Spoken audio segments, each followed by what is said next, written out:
7th, 2018, invoice number V5042. We are video scanning the gas flue. There is a 6-inch boiler and a 4-inch hot water heater venting into this flue. We'll have exact height at end of video. Proceeding down with video now. Rich, over right there. Yes, sir. Hey. Come on over, check it out. Rich, you remember my father? You met him. How you doing?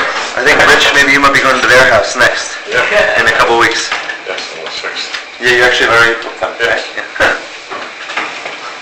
Is it gone through now? So he's just running all the way to the top, Yep. and now he's bringing it down, Yeah. and the video is showing gaps between the Flue tile. terracotta flue tiles. So if there are gaps, I mean heat escapes in there. Yes, sir. Heat, gases. Which then presents a little bit of a threat to the surrounding structure, yeah? To the structure. You know what it looks like? It's like that. You have a large gap. Appears to be a 7x11 flue.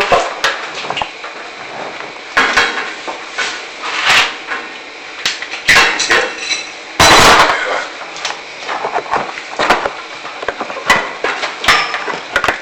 So do those gaps just develop over time from expansion and contraction? Yes, sir. If they're not done properly, yes. Or it depends on the type of mortar mix they had that day. Yeah. Or sometimes we also do see it due to just carelessness as well, which is a big problem within construction. Again, they out of sight, out of mind. Yeah, sure. No one ever thinks about this stuff till it unfortunately becomes a problem or it gets pointed out. Yeah. Can you tell by this whether this fireplace has had a lot of use in recent years? The fireplace itself has been used, yes. Yeah. So is this the flue from the fireplace or from the... No, just from the this hot is water this- heater. This is just the Ah, heating gotcha. flue. He's out, he already did the one upstairs. You have another gap. Uh-huh.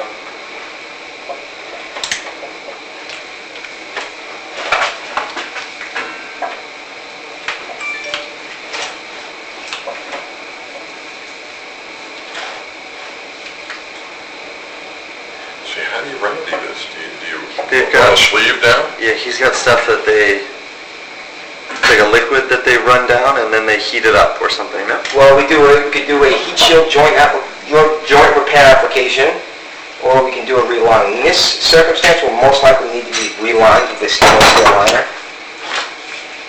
So they gotta go with a big scaffolding on the outside of the chimney and take one big long 30-foot Corrugated sheathing piece of steel. piece of Yeah. steel. It would be steel? Everything's stainless steel we use. Yes, sir. How thick is it?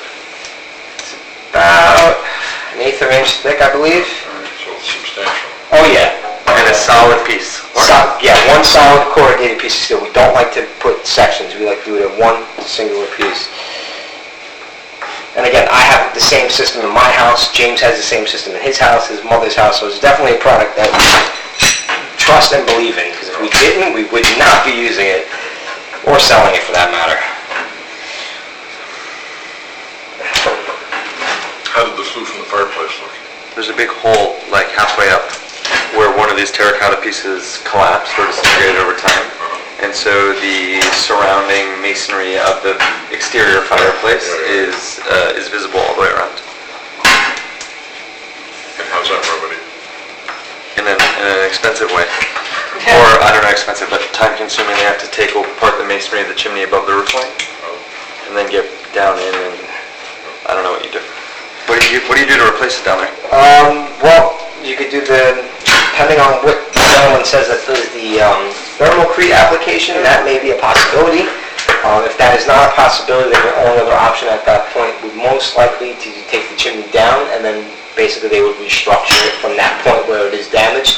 And then as far as the rest of the gaps and spaces, what we would do at that point is do a heat shield to remedy the rest of the issues until that point, because that's just such a large cavity that our product would not be able to fill that. How high up was it, do you know? Yeah, you were right above the roof line.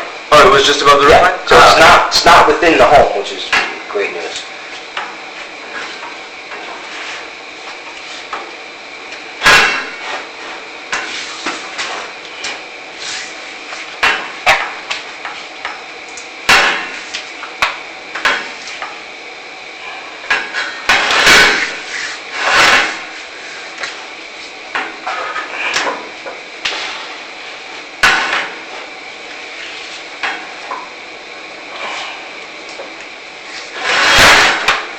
We do have a little bit of a bend in here, because I did lose daylight.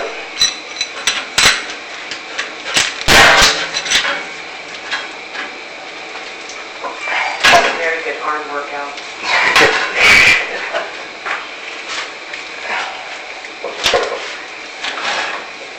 Again, the importance of having this cleaned also is, well, when you have oil, is the sulfur eats and erodes the flutile. The gap. Stagger.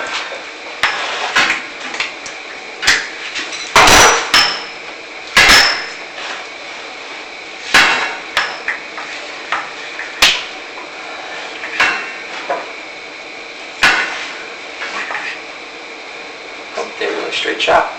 Beautiful. Beautiful.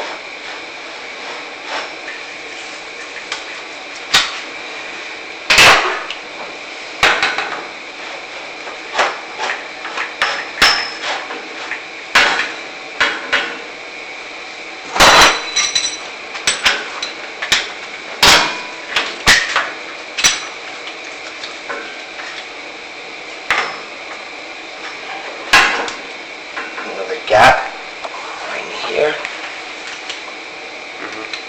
So you think at the bottom So you of, it's terracotta, these are also terracotta? Yeah. So you have the bottom of the terracotta?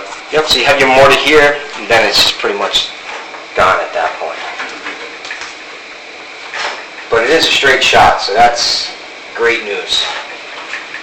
You have a crack right here. You can see it's starting to separate as well.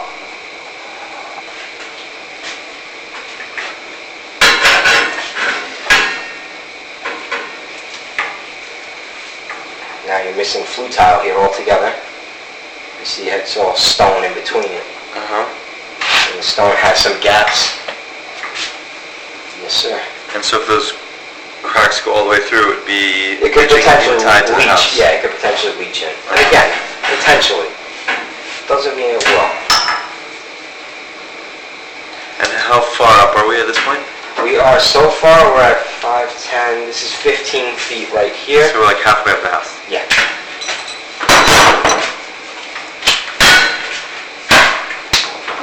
Maybe.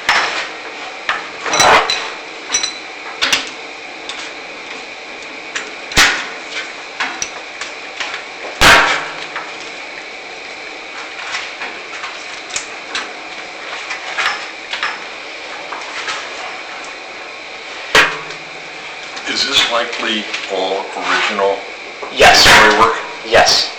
from 1919? Oh yeah, I don't believe any of this was altered. Another gap right here. We're looking at masonry, not terracotta flutile? Well, you're looking, this is terracotta, right, as we speak. But Uh-huh. there is some gaps in between it. And then it'll start to cast a shadow as well.